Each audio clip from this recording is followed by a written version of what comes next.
Bom dia, né? Hoje nós vamos falar sobre algo muito importante para o nosso segmento evangélico. Nós vamos estar falando sobre a Reforma Protestante, que no dia 31, agora terça-feira, vai completar 500 anos da Reforma. E tudo se deu graças a homens, né, santos, homens que buscaram a Deus, levantaram uma bandeira, que alguns pagaram com a própria vida, outros se privaram de certas coisas para que o Evangelho hoje chegasse até nós. Amém? Então nós vamos estar falando hoje sobre os 500 anos da Reforma Protestante. E nós vamos ler essa frase que está ali, né, no nosso telão, que diz assim: qualquer ensinamento que não se enquadre nas Escrituras deve ser rejeitado, mesmo que faça chover milagres todos os dias. Quem é o autor dessa frase? Martinho Lutero. Então, Martinho Lutero, ele fala o seguinte: olha, qualquer ensinamento que não se enquadre nas Escrituras, que você não acha nas Escrituras, mesmo que venha fazer chover milagres à vontade, ele deve ser rejeitado. A Bíblia, ela é a base para a nossa fé. Então, nós não podemos fazer de outro livro, de outra fonte, a base da nossa fé. Essa é uma grande diferença da igreja evangélica para a igreja católica. Vamos lá? Então, a introdução. Esse ano, completamos 500 anos da Reforma Protestante, uma data histórica, importante e que não pode passar desapercebida. Então, por que nós estamos falando da igreja da Reforma Protestante? Porque é uma data que não pode passar batida. Ela não pode passar despercebida, ela é muito importante para a gente. Então, vamos lá. Foi através desse movimento que hoje estamos aqui. Foi no dia 31 de outubro de 1517 que Martinho Lutero, um monge alemão, fixou na porta da igreja do castelo de Wittenberg as suas 95 teses. Então, assim, esse dia 31 é um dia marcante para nós, como igreja, né, como segmento evangélico, porque foi justamente esse dia 31 de outubro de 1517, agora nós estamos em 2017, vai completar 500 anos. Deus é um Deus de estratégia, por isso que a gente tem que ter nós temos que ter estratégias, meus amados. Por que Martinho Lutero colocou por que ele colocou nesse dia 31 de outubro? Será que foi uma data assim que ele cismou? Sabe por que muitas das vezes algumas coisas nós não obtemos um bom resultado? Porque nós não esperamos as oportunidades. O dia 31 de outubro foi um dia estratégico, porque no dia 1º era o dia de todos os santos. E todos os moradores daquela região iam para a cidade, para cultuar, para homenagear, né? Como nós temos aí os padroeiros aí das cidades, todo mundo ia para lá. Então, Martinho Lutero, ele pega, né, aquela data, 31 de outubro, coloca lá as 95 teses. Por quê? Seria um dia onde todo o povo estava indo para a cidade, e lá eles iam se deparar com aquelas situações. Então, o dia 31 de outubro foi um dia assim, estratégico. Por quê? Porque no dia seguinte, as pessoas, dia 1º de novembro, hoje nós comemoramos aqui, né, tem aí o dia de finados, que é no dia 2 de novembro. Mas naquela região, o dia de Todos os Santos é no dia 1º de novembro. Então, no dia seguinte, todo mundo ia para aquela cidade, todo mundo ia para a igreja. Aí, quando eles chegaram na igreja, se depararam o quê? Com as 95 teses. Então, é uma coisa que a gente aprende. Nós devemos aproveitar as oportunidades, tá? E, às vezes, a gente perde, né, as oportunidades porque nós não temos esse sacalante. Então, olha só, protestando contra diversos pontos da doutrina da Igreja Católica Romana, propondo assim uma reforma do catolicismo romano. Vamos lá. Então, o que foi a Reforma Protestante? Bem, a Reforma Protestante foi um movimento reformista cristão iniciado no século XVI por Martinho Lutero, quando, através da publicação de suas 95 teses, em dia 31 de outubro, na porta da igreja do castelo de Wittenberg, protestou contra diversos pontos da doutrina da Igreja Católica Romana, propondo uma reforma no catolicismo romano. Então, uma coisa que a gente tem que entender, que Lutero, ele não queria romper com a Igreja Católica, ele queria uma reforma da igreja, né? Ele não queria bater de frente, como hoje a gente vê algumas pessoas aí saindo de igrejas evangélicas fazendo rebelião. A rebelião é coisa do diabo, não é de Deus, tá? Tudo que divide para para trazer angústia, sofrimento na igreja, não é de Deus. Então, assim, ele propôs uma reforma, mas a igreja não entendeu isso, né? Ela não entendeu isso e ele foi excomungado da igreja, e então houve esse rompimento e surgiu o movimento da Igreja Católica. Tá bom? Deu para entender, gente? Então, a Reforma Protestante foi um movimento, né, levantado por Martim Lutero contra o sistema religioso da igreja que monopolizava a religião. Para você ter uma ideia, naquela época nós não tínhamos acesso à Bíblia. Quem tinha acesso eram os padres, os monges, os clérigos, mas nem todos liam a Bíblia. A Bíblia era escrita em latim, né? Então as pessoas não tinham acesso. As pessoas, elas viviam daquilo que era ensinado pelos padres, e muitas das vezes ensinamentos místicos, né? Fábulas, coisas que não se encontravam na palavra. Então, Lutero, um monge, né, ele vai até Roma, se depara com certas situações, ele lê no livro de Romanos, capítulo 1,16, que o justo viverá pela fé. Olha só, ele lê em Romanos que o justo viverá pela fé, e aí então ele começa a questionar essa questão, e aí Deus usa ele de uma maneira tremenda para levantar esse movimento. Então dá para entender o que foi a Reforma Protestante? Tá? Foi um movimento que bateu de frente com o monopólio da Igreja Católica em relação à religião. Agora, quem foram os precursores da Reforma? Antes de Lutero, houve alguns camaradas, que nós não vamos citar todos, alguns que foram importantes, né, que foram fundamentais para que Lutero desse continuidade a esse movimento. Então, os precursores da Reforma Protestante, então, a Reforma se deu com Martim Lutero, mas antes Deus levantou homens que prepararam esse caminho, como João Batista, que preparou o caminho para Jesus. Está lembrado de Jesus Cristo? João Batista, ele vem antes e prepara o caminho para Jesus. Então, no caso da Reforma, também houve alguns precursores. Quem foram esses homens, né? É o que nós vamos ver a seguir, tá bom? Então está aqui, ó, John Wycliffe. Está aí a foto dele aí, que você pode ver no telão, né? Está aí o John Wycliffe. Quem foi esse camarada? Wycliffe foi um dos primeiros a denunciar a corrupção no clero católico e anunciar a tese que depois seria amplamente defendida por Lutero, de que qualquer um que tivesse fé poderia ter a salvação eterna. Então, Wycliffe foi um dos primeiros a denunciar a corrupção da igreja. Para você ter uma ideia, a igreja tinha um negócio chamado indulgência. Sabe o que é indulgência? Eu pagava pela minha salvação. Né? Por exemplo, a pessoa tinha um filho, alguém na família que não queria nada com a religião, não queria nada com Deus. Eu, com dinheiro, eu chegava lá e pagava a salvação dele.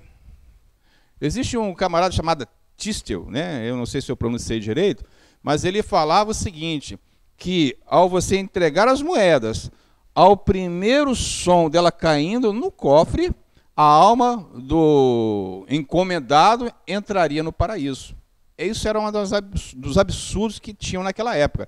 Então, Wycliffe foi um dos primeiros a denunciar essa corrupção, né? Então, ele diz que qualquer um que tivesse fé poderia ter a salvação eterna, sem necessariamente ter que se dedicar ao cultivo das virtudes e às boas obras. Outra de suas críticas, mais de viés teológico, tinha como alvo a doutrina católica da transubstanciação de Cristo. Então, eu vou explicar isso aqui.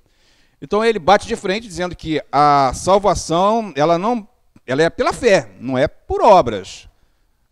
Sendo que a fé sem obras ela é morta. Se eu tenho fé, eu tenho que ter obras, porque a obra é uma manifestação da minha fé, mas a obra ela não é fundamental para a minha salvação, senão assim um ladrão da cruz não seria morto, não é verdade? Quantas pessoas nós vemos morrendo no leito da enfermidade são salvas, mas não tem obras nenhuma. Por quê? Porque o que garante a nossa salvação é a fé, não as obras. A igreja pregava que era as obras, então você tinha que fazer obras, você tinha que fazer isso e aquilo. E outra coisa que ele batia de frente aqui, essa questão da transubstanciação de Cristo. O que é isso? O que é transubstanciação de Cristo? Olha só, no ritual eucarístico, isto é, na cerimônia eucarística do pão e do vinho. Essa transubstanciação era algo incrível.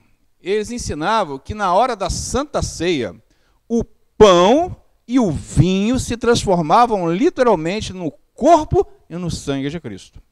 Então, por isso que o padre, era só o padre que podia tomar, né? Ele lá naquele rito lá, ele pegava, quando ele pega o pão, eles acreditavam que aquele pão ali agora era o corpo, era a carne de Cristo. E que o vinho que era derramado, bebido ali, era o sangue. Então, o nome disso se dá o quê? Transubstanciação. Então, ele bate de frente com isso. Porque nós não cremos dessa maneira. A ceia, ela é simbólica. Né? Quando nós fazemos aqui a ceia, aquele pão, ele representa, ele simboliza o corpo de Cristo. Ele não é o corpo de Cristo, ele simboliza. Né? O cálice, ele não é o sangue de Cristo, ele simboliza o sangue de Cristo. Aí nós comemos o pão e bebemos o cálice. A Igreja Católica, ela acreditava, não sei se acredita até hoje, que ali é o corpo, é a carne de Cristo e o sangue de Cristo. Então ele bateu também contra esse sistema aí, tá? E o Cliff, né, sobre essa questão da transubstanciação. E outro ponto importante das críticas de Cliff foi a defesa da autoridade suprema das Escrituras e não da interferência da opinião papal sobre elas e sobre a tradição cristã. Esse princípio atacava a autoridade do Papa, que sendo representante de Pedro na terra e portador da chave da igreja. Outra coisa que ele batia de frente era sobre a autoridade suprema do Papa, né? Porque o Papa ele tinha a voz, né, final. Então, o Cliff ele fala assim, olha, calma aí, as Escrituras me diz que eu sou salvo pela fé. As Escrituras diz que Jesus falou que eu tenho que fazer, que a ceia ela é simbólica, ela representa o corpo. O pão representa o corpo e o cálice representa o sangue, que não são literalmente carne e nem sangue. E outra coisa, quem tem a palavra, a autoridade suprema sobre a igreja é a palavra, é a Bíblia. Que o próprio Senhor Jesus fala que ele é a palavra encarnada. Então não é o Papa, né? Ele não é o sucessor de Pedro, né? O Pedro foi um homem normal como todos nós, e também o Papa. Então ele batia de frente com esse sistema, né? E gerou conflito para Wycliffe, tá bom? Gerou conflito.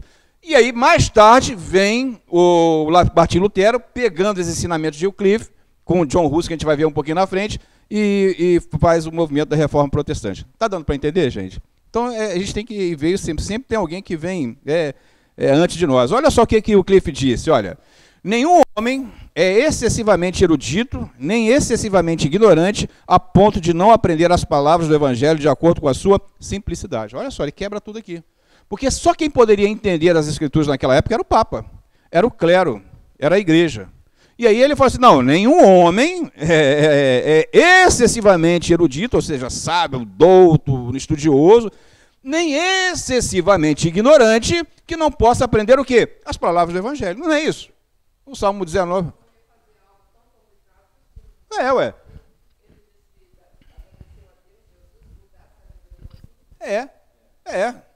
Mas a igreja, ela vedava isso ao povo. Só quem tinha conhecimento, só quem tinha direito, era os eruditos, era a igreja, né? Então, e o Wycliffe, ele vem rompendo com isso. Não é por obras, é pela fé. Não, esse pão aqui não é a carne de Cristo, não. Esse vinho aqui não é o sangue, simboliza, né? Simboliza. E outra coisa, o Papa, ele não tem a palavra suprema, não, né? A supremacia em relação à igreja está na Bíblia, na palavra. Então é isso que ele vai levantar. Um dos grandes benefícios de Wycliffe para a reforma foi que ele traduziu a Bíblia do latim para o inglês, visto que só havia em latim, e com isso contribuiu bastante para o movimento da reforma. Outra contribuição de Wycliffe foi que ele pegou a Bíblia, que estava em latim, e traduziu para o inglês. Olha só, aí, né, os ingleses começaram a ter o quê? Acesso às Escrituras.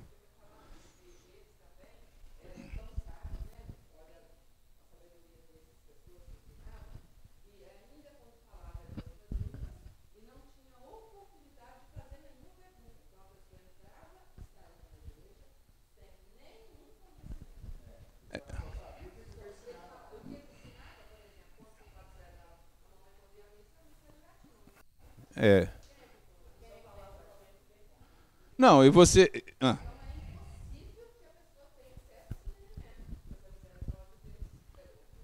E você vê. Aí a questão. Aí é aquela questão de Deus, da consciência, né? Que Deus fala em Romanos. A gente é uma coisa que a gente tem que. O que a gente tem que entender, essa questão aí, por exemplo, eu quando ia a gente não está falando mal aqui da Igreja Católica, tá, gente? Isso é história, tá? Mal é quando você levanta um falso testemunho. A gente está falando de coisa histórica que você e eu nós vivemos. Não sei que você nunca foi à missa, mas eu já fui à missa e quando eu chegava lá, até a hora de dizer o amém estava escrito. Amém. Entendeu? Não, em geral, é a liturgia. Então.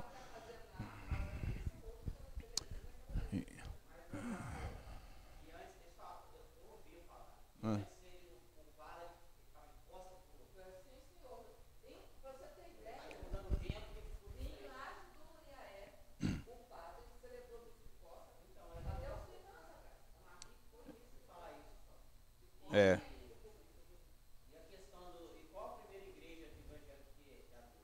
Não, então, quando a gente vai chegar um pouco mais na frente, quando Lutero, depois a gente vai falar mais um pouquinho na frente, tá? A gente vai chegar.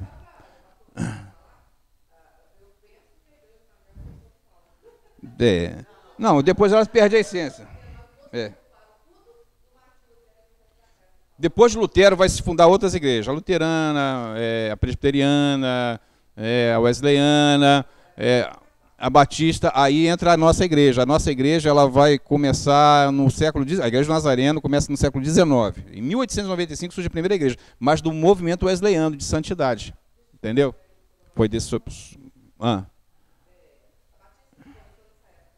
A batista também começou no século XIX, nesses movimentos aí, de wesleyano, por aí.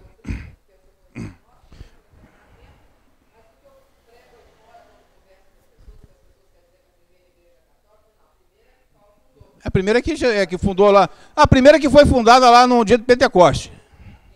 É.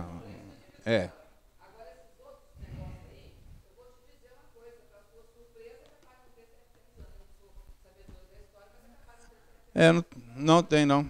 Não tem. Hoje faz 500 anos da Reforma, dia 31 faz 500 anos da Reforma, então as igrejas, essas nossas, por exemplo, a Igreja Nazareno tem 100 anos, né? Ela é uma igreja centenária. E essas igrejas, para a gente ter mais assim, a gente ter, porque datas elas são difíceis a gente pontuar datas, mas assim, essas igrejas, wesleyana, a batista, essas igrejas que nós, metodista, 1700, 1800 e alguma coisa. A Assembleia já para mais de 1900. A quadrangular é também bem nesse ritmo aí de 1900 aí.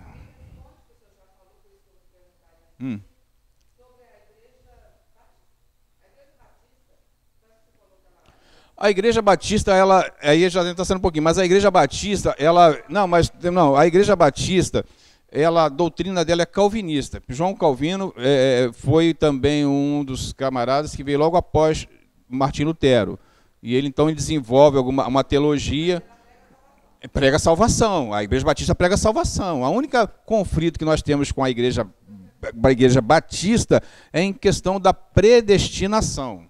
Isso é a questão que é a Igreja do Nazareno, a Igreja Metodista Wesleyana, a Igreja Wesleyana, essas igrejas, que são igrejas históricas, nós acreditamos no livre-arbítrio, ou seja, eu sou responsável pelas minhas decisões. Quanto que as igrejas que têm a doutrina calvinista, elas acreditam na predestinação, ou seja, você nasceu para ser salvo e ponto final. Então, esse é o grande conflito entre essas igrejas. Mas em questão de salvação, não. Tá, essa é uma questão.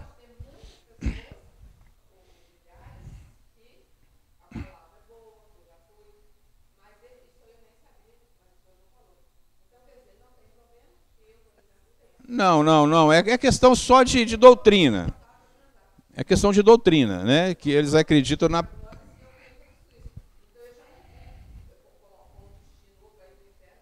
Não, você faz a sua escolha. Você faz a sua escolha. Você faz a sua escolha. Então, essa é a diferença entre a doutrina batista e a wesleyana, a metodista e a nazareno e outras igrejas aí. Deu para entender? Então, essas igrejas metodistas, o nazareno, batista, assembleia, vão vir depois desse movimento. Né? Lá depois do século de 1700, 1800, e começa a surgir essas igrejas. Mas vamos lá. E o Wycliffe morreu no dia 31 de dezembro de 1384. Ele teve seus livros queimados pela igreja e 40 anos depois de sua morte foi ordenado pelo Papa que seus ossos fossem exumados. Olha só, 40 anos depois de morto, o Papa, vigente na época, ele manda exumar o corpo do Wycliffe, queimar e lançar sobre o rio, né, para que não houvesse mais nenhum laço da igreja com o Wycliffe, para você ver como é que é o negócio, tá? Então foram queimados e as cinzas foram lançadas nesse rio chamado Swift, né, na tentativa de se livrarem de uma vez por todas com qualquer laço com o Wycliffe. E aí sim, acabam com ele. Tá bom, então qual foi a contribuição de John Wycliffe para nós? Primeiro, foi que ele viu que a salvação é pela fé. Segundo, a transubstanciação, ele não acreditava daquela maneira, né? Mas ele acreditava como nós acreditamos, que a Santa Ceia é um rito simbólico que representa o corpo e o sangue de Cristo. E ele também defendia que a Bíblia é a autoridade final sobre a vida da igreja, não a palavra do Papa. E a outra contribuição também foi que ele pegou a Bíblia do latim e colocou para o inglês, assim abrindo mais a oportunidade para que todos possam ter acesso. Amém? Aí depois dele vem esse camarada aqui, ó, John Hus, né? John Hus foi um precursor da reforma protestante na Boêmia, na República Tcheca. Sob a influência das ideias de John Wycliffe, a igreja moraviana, que existe até hoje, é herdeira de João Cruz. Então, a igreja moraviana, a igreja daquela região, ela existe até hoje. Aí, ó, né, que você perguntou, é fruto desse homem aqui, John Hus, né, que também pegou os ensinamentos, o legado de Wycliffe. Ele foi condenado por heresia e executado em uma fogueira no dia 6 de julho de 1415. Então, ele pega os ensinamentos de Wycliffe, ele também vai contra o sistema religioso da igreja e começa a ensinar sobre viver pela fé, sobre a autoridade das Escrituras, sobre aquilo que era ensinado, que estava explorando o povo pela igreja. Então ele é excomungado da igreja. E ele é lançado numa fogueira no dia 6 de julho de 1415. Né? E John Hus significa ganso. O nome Hus veio de Husinec, era uma cidade onde ele nasceu. E então, isso significava a cidade do ganso. Quando abreviou seu nome para Hus, foi apelidado para ganso. Então as pessoas chamavam ele de ganso, por causa do significado do nome dele. Então, e aí o que acontece? E isso é muito importante, porque segundo conta a história, Hus, antes de morrer, disse a seguinte frase: hoje vocês assarão um ganso, magro, mas em 100 anos ouvirão um cisne cantar. Não serão capazes de assá-lo, e nenhuma armadilha ou rede poderá segurá-lo.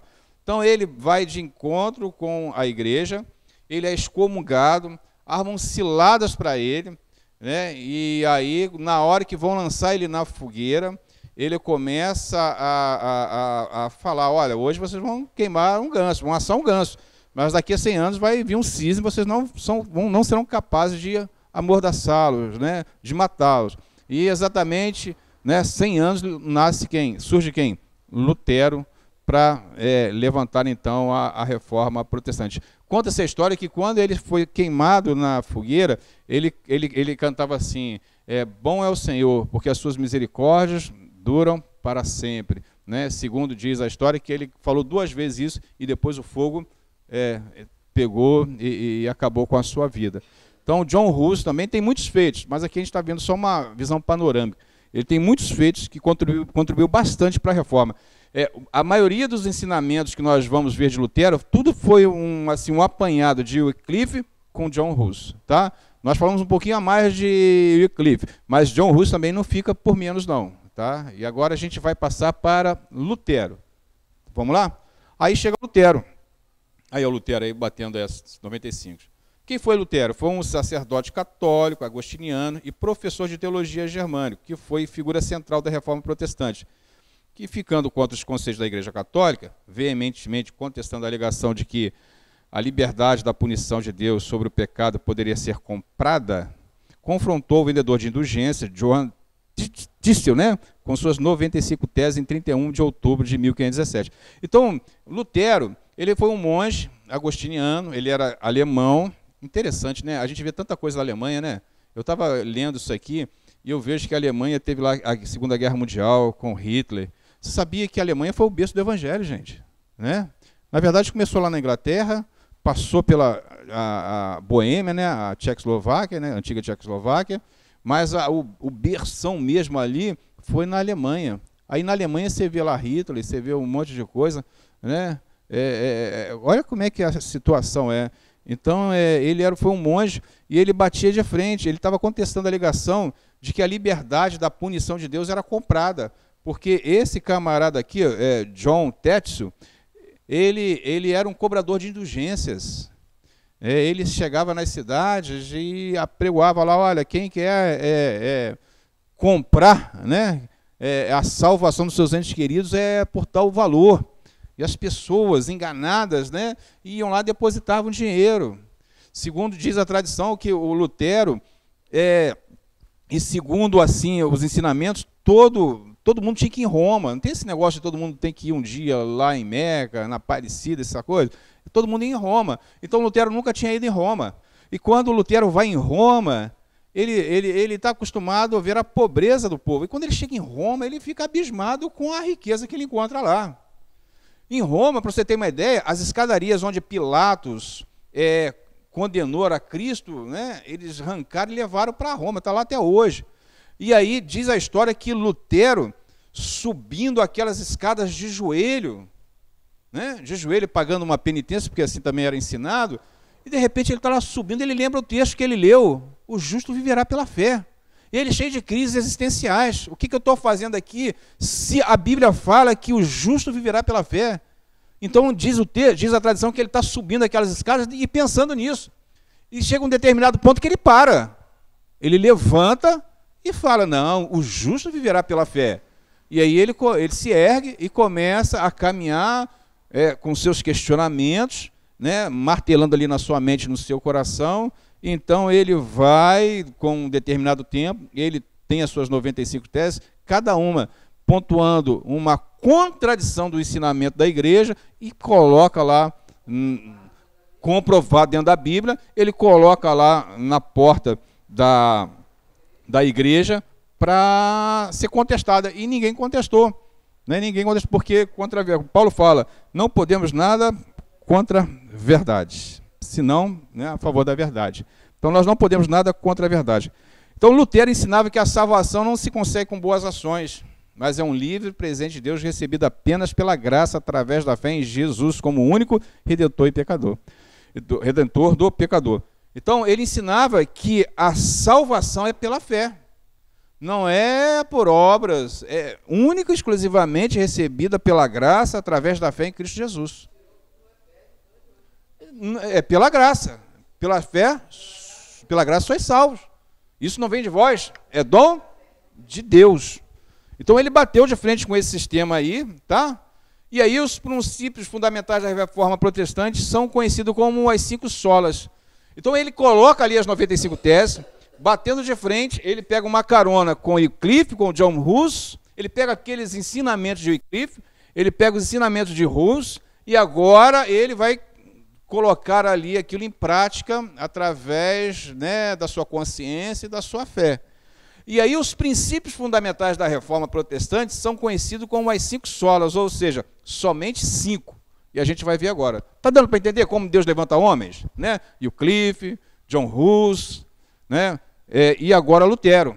Você sabe como Lutero se converteu assim de uma maneira? Olha como é que Deus usa, gente. Conta a história que ele foi visitar, não sei se foi visitar o pai. O pai dele era rigoroso, o pai de Lutero. O pai de Lutero queria que ele fosse advogado, né? E aí Lutero ele queria ir para o sacerdócio. E também para entrar para o sacerdócio tinha que pagar. Olha só, tudo era dinheiro, é igual hoje, tudo é dinheiro. E aí ele consegue ir, a mãe dele, o sacrifício, coloca ele lá no sacerdócio, era pobre, de origem humilde, né? E aí o que acontece? Mas aos 25 anos era doutor de teologia, né? Olha só, então olha a perseverança. E aí o que acontece? Ele foi visitar alguém, não sei se é o pai dele, e estava ele um amigo andando na floresta, e a igreja ensinava fábulas. Diziam que na floresta tinha doentes, essas coisas todas, porque ninguém lia a Bíblia. E ele tinha muito medo. Né? Então ele está andando lá e de repente cai um raio. O raio matou um colega dele. E ele ficou desesperado com aquilo, dizendo que era ira. Porque as pessoas antigamente viam Deus como Deus irado, como Deus ruim, né? Um Deus bravo com o homem por causa do pecado. Era dessa maneira que os judeus pensavam assim. Então, quando o raio cai e mata o colega dele, ele fica desesperado. Então, ele vai e ora, né? Ele faz ora e ele faz um apelo lá a Santa Ana, que era, olha só, ela era mãe de Maria. E aí ele faz um voto a ela lá, para que ele não morresse daquele dia e tudo. Então, aí ali ele encaminha para a igreja. Só que mais na frente ele vai se deparar com o justo viverá pela fé. Então, foi isso que levou ele para o sacerdócio. Né? Ele teve um medo, ele estava numa floresta, caiu uma chuva, um raio, matou um colega dele, e ele, em desespero, faz: Senhor, olha, não me mata, e fez um voto a Ana, que, segundo eles falam, era mãe de Maria. Pois se Maria tem poder, imagine Ana, que é a mãe de Maria. Né? Então ele faz um voto, e aí nisso ele entra para o sacerdócio. E no sacerdócio ele vai começar a estudar, até Deus revelar para ele que o justo viverá pela fé. Agora, existem as 95 teses. Mas existem os pilares dessas 95 teses, né? Dessa reforma que a gente vai ver agora aqui, que são as 5 solas. Vamos lá? A palavra latina sola significa somente, em português. As 5 solas sintetizam os credos teológicos básicos dos reformadores, pilares aos quais creram ser essenciais da vida e prática cristã. Então, quais são as 5 solas? Está aqui, ó. Só a graça, só a fé, só a Escritura, só Cristo e somente glória a Deus. Então, quais são os pilares da igreja? Para a nossa fé. Ó, só a graça. O que é a graça? É favor imerecível. Não adianta eu fazer obras. Não adianta eu pular a cambalhota, subir de joelho de costas. Imagina o cara subir de joelho de costas. Olha a dificuldade. Não adianta. É pela graça. E isso não vem de vós. É dom de Deus, né? É pela fé, né? É pela fé, somente a fé. É a fé em Cristo Jesus que vai fazer com que a graça venha sobre a minha vida. Somente as Escrituras. É bom você ler livros. Eu tenho vários livros. Eu estou lendo um livro aí abençoado, é um livro muito bom, mas eu jamais posso fazer daquele livro a minha fonte de fé. Né? Ela vai fazer com que eu adquira conhecimento, mas a minha fonte de fé tem que ser a Bíblia. Então, cuidado com o livro que você lê, pesquise o autor, vê quem é o autor. Às vezes você está lendo um livro que o autor é de uma outra religião. É igual novela. Por que a gente não deve ver novela? Por que a gente lembra? Primeiro, que você não vai aprender nada com novela, você vai desaprender. E segundo, muitas das vezes quem escreveu a novela é uma pessoa que não tem a sua religião, que tem outra filosofia de vida e está querendo inculcar aquilo na sua vida, na sua família, através da novela. Então, por isso que não é aconselhável você ver novela. É porque daqui a pouco você está torcendo para o bandido. Você está torcendo para amante. Né? Você está torcendo para o cara que rouba o ladrão. Ou que rouba o ladrão, não. Que rouba o ladrão é complicado, né? Apesar que a gente tem um pessoal que rouba ladrão aí. Não vamos falar não, porque está gravando. Né? Vamos falar não, né? Mas aí você está torcendo para o que a pouco você está torcendo para o cara que rouba o patrão, né? Porque o patrão é muito injusto, o patrão é isso, é aquilo. Porque você está sendo induzido. Porque quem fez aquilo lá é uma pessoa que não crê em Deus, que tem uma vida totalmente depravada e que está colocando lá dentro da sua casa, lá com a família, tudo bonitinho lá, e você lá, de repente, até chorando, né? Então, é só as Escrituras, tá? Somente Cristo, Jesus é o único caminho, a verdade, a vida, e ninguém vai ao Pai somente, a não ser por Ele. Tá? E somente que? Glórias a Deus. Tudo que nós temos que fazer... A fé, somente a fé, né? Segunda, tem que ser pela fé, né? E glórias a Deus, somente a Deus. Tudo que nós fazemos é para a glória de Deus. Quando chamaram Daniel para interpretar sonho, né? Chamaram Daniel para interpretar sonho, e os sábios estavam todos desesperados, né? E tal. O que ele falou? Ó, aí o rei falou assim: ó, Daniel, eu estou sabendo aí que você interpreta sonho. O que ele disse? Ó, isso não vem de mim, mas de Deus. E ele ora, Deus dá a revelação do sonho, né? Eu vou orar, Deus vai me dar essa resposta aí. E aí Deus deu a resposta. Então essa é a humildade. É somente o quê? Deus. Tem que ter cuidado. Tem uns camaradas aí que...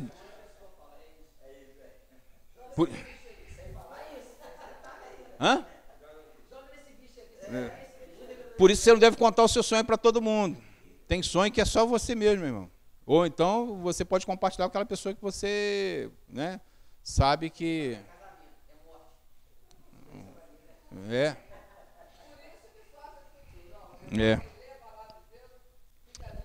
Tem uns camaradas... Não, tem uns que você sonha e compartilha e ele vem com essa. Pior aquele cara que sonha e fala que é para você. Rapaz, eu tive um sonho aí, ó, é para você, hein? Ó, o negócio é fera mesmo, ó.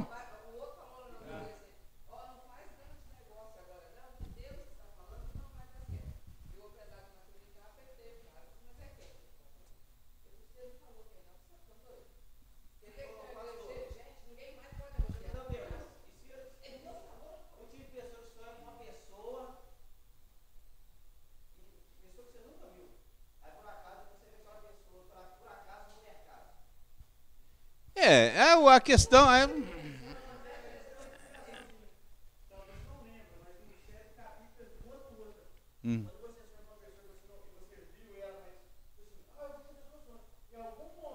Você viu, né?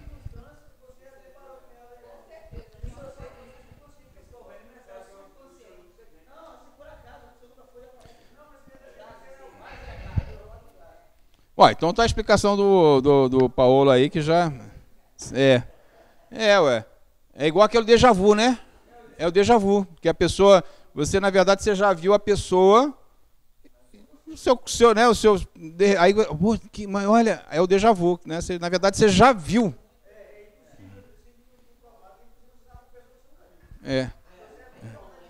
É o déjà vu. Então você fala assim, poxa, eu nunca vi, mas na verdade você já viu, só que você não lembra, seu subconsciente. Déjà vu, né? Cantar um cantor americano, déjà vu lá, um cantor...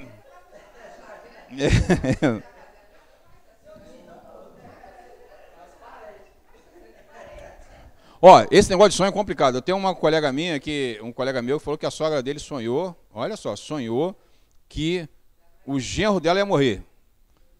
Olha só, e a sogra, aquela, né, crente, aquela crente de 3, tá vendo aqueles crentes de 3 metros? Tudo é pecado? Então é daquele jeito.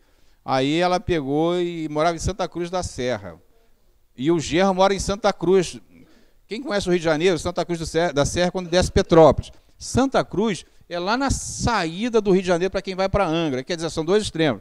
Aí a mulher me sai num domingo, porque Deus falou com ela, saiu num domingo lá de Santa Cruz e foi lá na casa do genro falar para ele se cuidar, que Deus tinha falado que ele ia morrer. Quando chegou lá, estava rolando um churrasco, cerveja, aquela coisa toda. A mulher pega e fala para ele, ó, eu vim aqui dar um recado de Deus. Qual é o recado de Deus? Deus está falando para você, Deus te falou que você deu um recado para você se consertar e que senão você vai morrer. Sabe o que o cara fez? Vou morrer? Então vai morrer. O Deus pegou um facão só correndo atrás da mulher. Pô, quase que morre. O colega meu falou que foi, ele falou que... O colega falou, meu colega falou assim, olha, minha sogra aprontou essa semana aí que foi brincadeira. Ele falou isso. Então a gente tem que ter muito cuidado, tá? Não, o pessoal, um facão...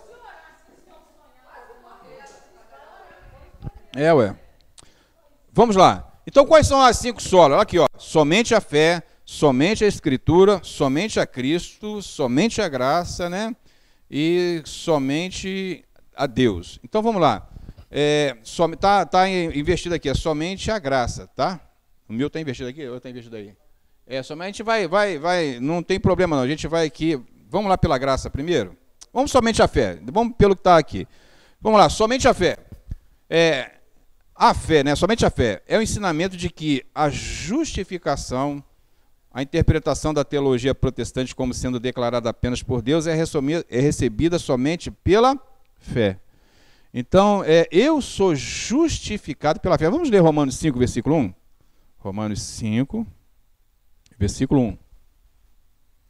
Então, somente a fé, aí depois vem somente... Vamos lá, Romanos 5, versículo 1. O que diz aí? Romanos...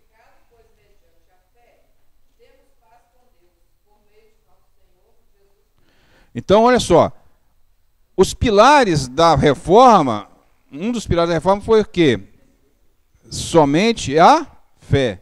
Então, nós somos justificados com Deus somente pela fé.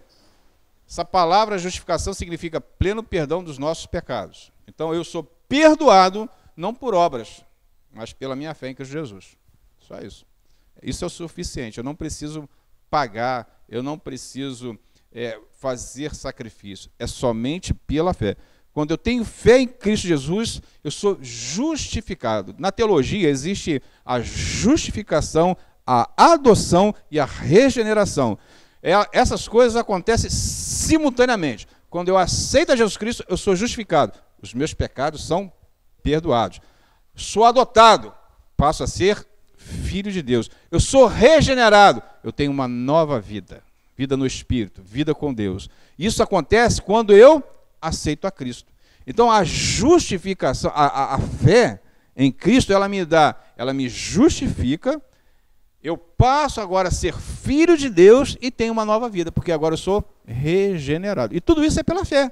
Não é por obras, não é por sacrifício, não é por flagelos, nada não. É somente pela fé. Então, Martinho Lutero, os reformadores, eles colocaram esse princípio. Somente pela fé, tá bom? Deu para entender, gente? É somente pela fé, você não precisa fazer mais nada não. Sem qualquer interferência ou necessidade de boas obras. Embora a fé salvadora é sempre evidenciada, mas não determinada pelas boas obras, como nós vemos lá em Tiago. Então eu tenho fé, eu tenho que ter obra. Porque sem fé, né, a minha obra é o quê? É morta. Mas a minha obra não me justifica. Ele vai para o céu que ele foi tão bonzinho? Não. Se fosse assim, o pessoal estava todo, não. Você vai para o céu se você crê em Jesus Cristo, isso pela fé. O ladrão do cavalo não tinha fé nenhuma. Qual é a fé que ele tinha? Nenhuma. Pelo contrário, ele tinha desobra, né? Porque ele roubou pra caramba, não é verdade? Mas ele foi justificado pela fé, quando ele diz assim, Senhor, hoje, quando estiver no teu paraíso, lembra de mim? Manifestou fé. E essa fé foi o suficiente para ele ser salvo. Tá bom? Então, é pela fé. Vamos lá. Somente as Escrituras. É o ensinamento de que a Bíblia é a única palavra autorizada e inspirada por Deus e é a única fonte para a doutrina cristã, sendo acessível a todos. Vamos ler 2 Timóteo 3, 16, 17? Então, somente a Escritura é o ensinamento de que a Bíblia é a única palavra autorizada e inspirada por Deus. Não é o que eu penso, o que eu acho. Não é a tradição. É o que a Bíblia fala. Não é o que diz, o que eu penso, né? É o que a Bíblia fala, é o que a Bíblia diz. Então vamos lá ver 2 Timóteo 3, 16, 17.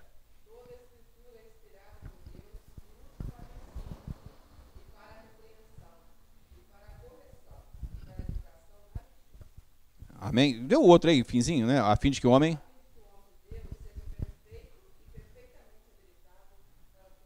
Então olha só, Paulo fala assim, toda Escritura é inspirada por Deus. Para quê? Para ensino, para corrigir, para repreender. Então, onde é que você vai encontrar o ensino para a sua vida cristã? Na Escritura.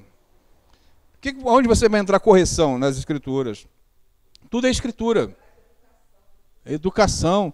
Tudo é na Escritura. Então, por isso que a Bíblia, então por isso que é somente o quê? A Escritura. A Igreja Católica, vamos ler lá o João aqui rapidinho. A Igreja Católica, ela falha nisso aqui, ó. João 21, deixa eu ver. João 20, verso 30.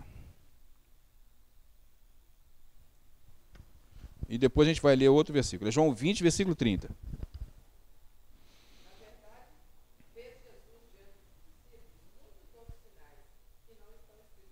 Eles pegam aqui. Eles falam que alguns ensinamentos vêm disso aqui. Porque Jesus fez muita coisa, mas não está inserido aqui. Não está inserido aqui. Se não está inserido aqui, a gente não pode ter como regra de fé. Tá? E o outro aqui, ó, no capítulo 21, versículo 25. O último versículo de João.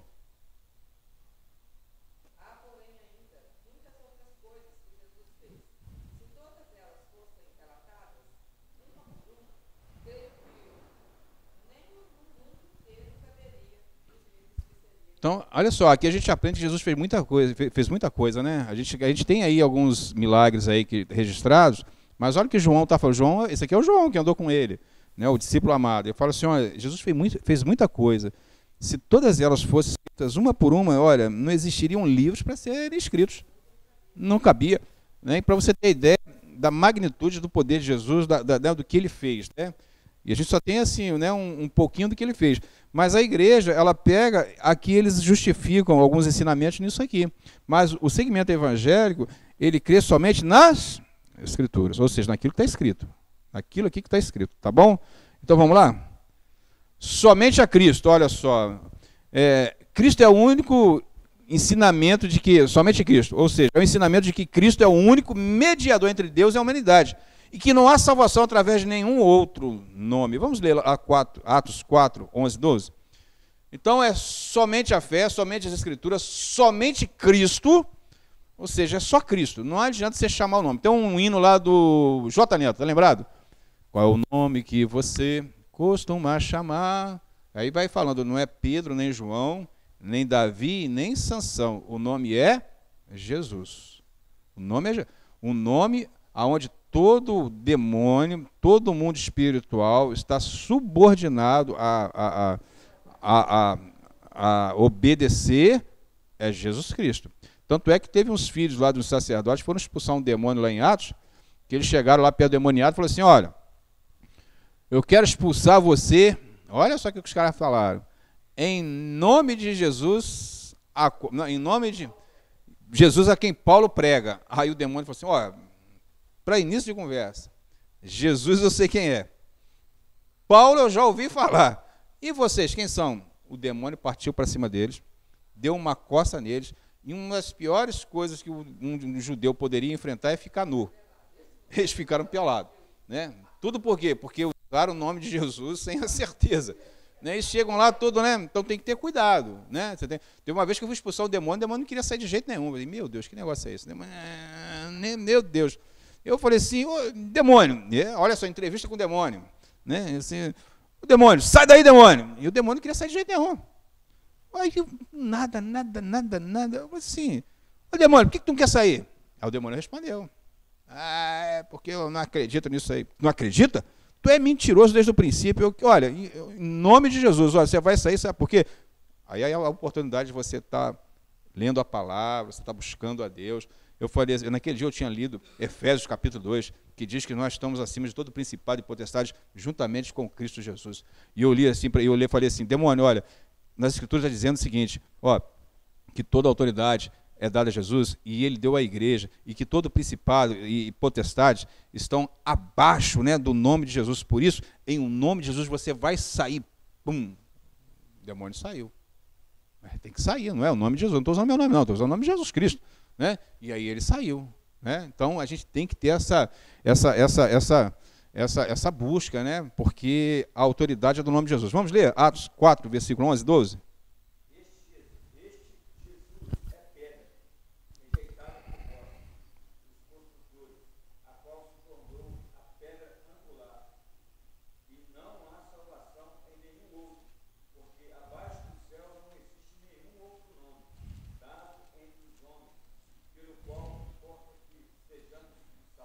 Amém? Então é só Jesus Cristo, amado. Não é Pedro, não é Sansão, nem Maria, nem João. O nome é Jesus. Então, Martim Lutero, ele pega lá, ó, somente a fé, somente as Escrituras, somente a Cristo, tá? É a base da reforma. Ó, somente a graça. O que é a graça? É um ensinamento de que salvação vem por graça divina, ou favor imerecido. Apenas, e não como algo merecido pelo pecador. Então, eu não mereço. Ah, não mereço, você não merece. Se você acha que merece, então você está errado. Ah, mas eu sou tão bonzinho. Não. É pela graça. é pela graça. Você não é o favor imerecível. Eu já citei aqui, eu sempre falo.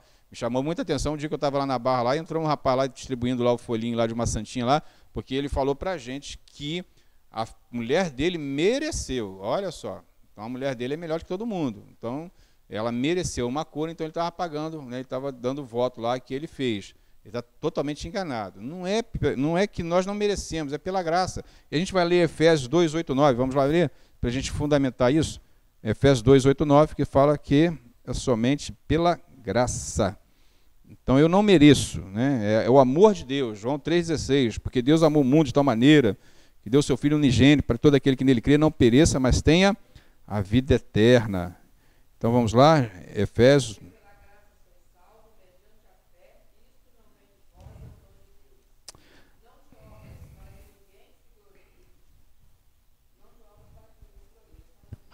Amém. Então vamos lá. Então quer dizer, é pela graça. Não é merecido. Então, você também, a gente não pode aí ficar escalando quem é que vai ser salvo e quem não vai ser salvo. Aí ele não vai ser salvo, não. Ah, ela vai ser salva, não. Ele não vai ser. Não, é pela graça. Né? É pela graça. Na verdade, todos nós temos um potencial muito grande para ser salvo. É só crer em Jesus Cristo, né? Eu sou justificado, eu sou adotado e regenerado. Entendeu? Então, o cara pode ser o pior pecador, mas se ele acreditar em Cristo, seus pecados são perdoados. Tá? E isso é graça. Né? Isso significa que a salvação é um dom imerecido de Deus por causa de Jesus. Agora, somente glória somente a Deus. É o ensinamento de que toda a glória é devida somente a Deus, pois a salvação é realizada unicamente através de sua vontade e ação. Então, Martim Lutero falava assim, ó, glória somente a Deus, que até então a glória era somente que a igreja, ao Papa, ao clero. E ele falou assim, não, glória somente a Deus. Nós vemos vários episódios na Bíblia onde homens queriam se curvar diante de Pedro, diante de Paulo, João querendo se curvar diante de anjo, mas eles falaram, não, nós somos homem. Né? O João foi se curvar diante do anjo, o que o anjo falou assim? Não, olha, é somente a Deus. Então a gente tem que ter cuidado com a soberba, né? Porque às vezes a gente quer que as pessoas se curvem diante de nós. Né? Isso não vem de Deus, tá? Glória somente quem? A Deus. Vamos ler Romanos 11, 36, para a gente ver essa verdade. Romanos, capítulo 11, verso 36.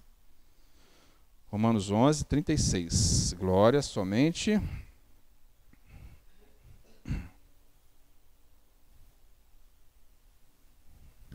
Olha o que diz.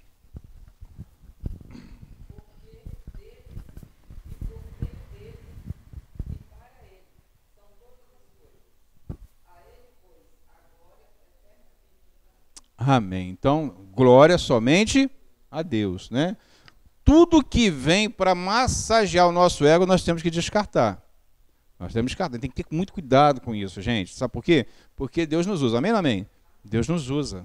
Mas o diabo, ele quer ali, ó, incitar o seu coração. Eu me lembro quando eu já citei esse aqui, tem umas experiências que a gente passa que a gente não esquece, né? Eu me lembro quando eu era pequenininho, eu estava numa feira de ciência e o camarada fez eu gosto de negócio de trem, inclusive eu estou até para chamar uma turma aí para a gente ir lá em Recreio, para visitar a oficina lá, que vai ter um trem aí, saindo de Três Rios para Cataguases, lá em Recreio, nós fomos lá em Recreio uma vez, né? Lá na oficina lá, então estão reformando lá, eu fiquei sabendo que pode ir lá visitar, eu quero lá visitar, cara, legal, aí um dia lá para a gente visitar lá para ver. E fizeram uma feira de ciências e colocaram lá uma maquetezinha, né, da estação de trem lá no Rio, famosa, e tudo direitinho, cara, tudo direitinho, fiquei bobo vendo aquele negócio, aí me lembro que o diretor, e tá lá o cara lá com a estaçãozinha de trem, com trem elétrico, tudo bonitinho, e um colega lá, sabe o que nós fizemos? Fazer água sanitária. Não, meu Deus. Eu aprendi com o negócio que eu usei lá, chamava Erlenmeyer, um negócio desse tamanho aqui assim, ó. Aqueles tubos de ensaio, que usa no laboratório, nós fomos comprar lá no Rio, tivemos que ir num lugar longe para comprar aquele negócio, e a nossa lá bem humildezinho, aquela estação de trem bonita lá. Aí o pessoal chegava lá, a gente colocava um elemento lá, nem sei o que era, aí jogava fogo, aí um negócio ia gasoso, caía do outro, saía água sanitária. Era um negócio mais ou menos assim. Feio, o negócio era feio, todo sem jeito. E a gente ali, o cara com a estação de trem do lado. Aí me lembro que o diretor chegou, completa. O cara chegou e o diretor falou assim, nossa, ó, tá de parabéns. Ó, você falou pro cara, né? Sabe o que o cara falou? O cara falou assim, digamos que eu sou um gênio. Olha só. Pô, o cara, meu Deus do céu, até hoje eu lembro disso, gente. Eu devia ter uns 12, 13 anos, eu era adolescente. Isso me marcou, hein? Já vou ter que fazer terapia com Jesus por causa disso aí. Olha só, então o cara falou, não, digamos que eu sou um gênio. Eu acho que o diretor falou assim, rapaz, tu é muito inteligente. Aí ele falou assim, não, digamos que eu sou um gênio. Humildade, hein? Humildade. Então a gente tem que ter...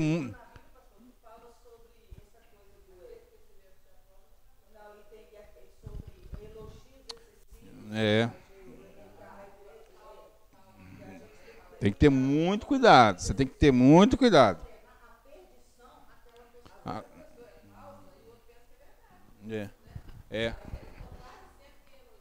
A soberba, ela procede à ruína.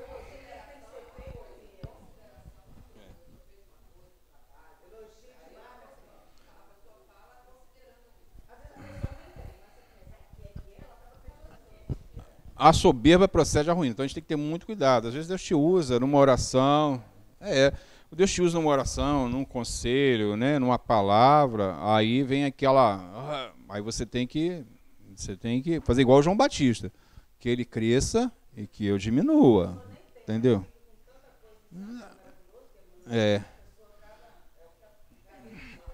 Então vamos lá, gente. Então vamos lá. Vamos concluir então. Então, você viu a Reforma Protestante? Foi um marco, né, contra o movimento religioso da época da Igreja Católica, que teve o período das trevas, onde ninguém tinha acesso às Escrituras. Tudo era o que a Igreja falava, a ponto de vender indulgências, a transubstanciação, que era a própria manifestação da carne e do sangue de Cristo. A autoridade do Papa infalível, né? E o Papa foi um homem igual a nós. Inclusive, em 1999, o Papa João... Aquele Papa João XVI, é o João XVI, né? João VI. Foi um Papa... Não, o antes de... João Paulo. O Papa João Paulo, em 1999, se não me engano, ele fez uma solenidade absolvendo John Hus da excomunhão da igreja, né? Então ele já fez, a igreja já reconheceu o papel de John Hus, né, no movimento aí da igreja em 1999, e existe aí um pensamento aí que diz que o Papa, esse Papa nosso não, o Francisco aí, o Papa Francisco, ele tem uma ideia aí de também pedir perdão para Lutero, né, pela maldade que foi feita com Lutero.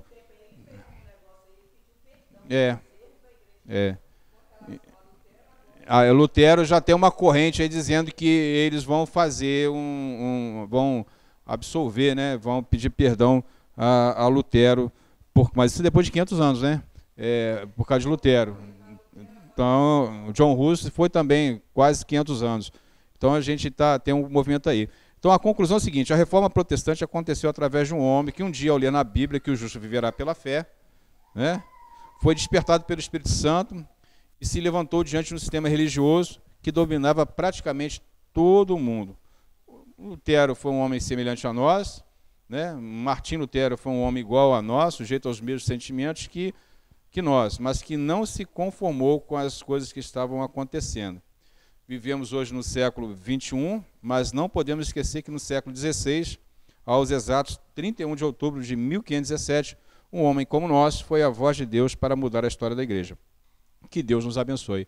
Então, amados, que nós possamos sempre ser voz de Deus, porque Lutero, John Hus, Wycliffe e outros tantos que vieram após ele, que depois vem Calvino, John Fox, outros aí, foram homens igual eu e você, né? Foram homens que foram despertados pela palavra, né?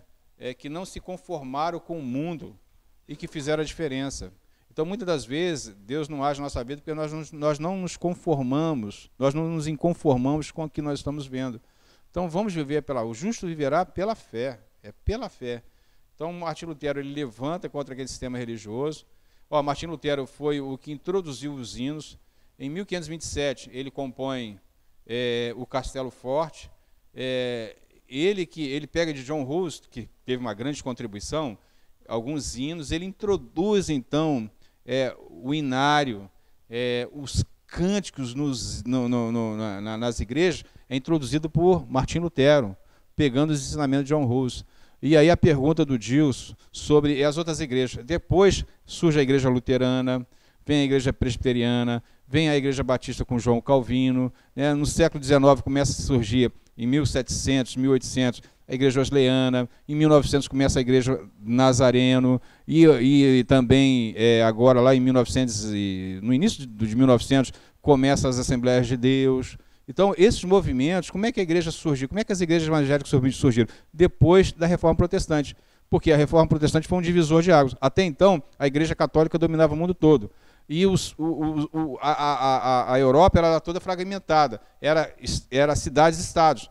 E os papas dominavam tudo. Então, a Reforma Protestante não somente foi um marco para nós evangélicos, mas também para o mundo todo, porque todo papa tinha que se subordinar, todo rei tinha que se subordinar ao papa. Quando eles olharam para Lutero, eles falaram assim, não, esse camarada aí, ele pensa mais ou menos igual a gente. Então, alguns reis protegeram Lutero, deram base para a reforma, porque foi uma maneira de eles desvincularem do papado. Livrar. E aí a Europa, então, depois da Reforma Protestante, que a Europa vai se estruturando. Hoje nós temos Alemanha, Inglaterra, porque até então era Roma que dominava através do Papa.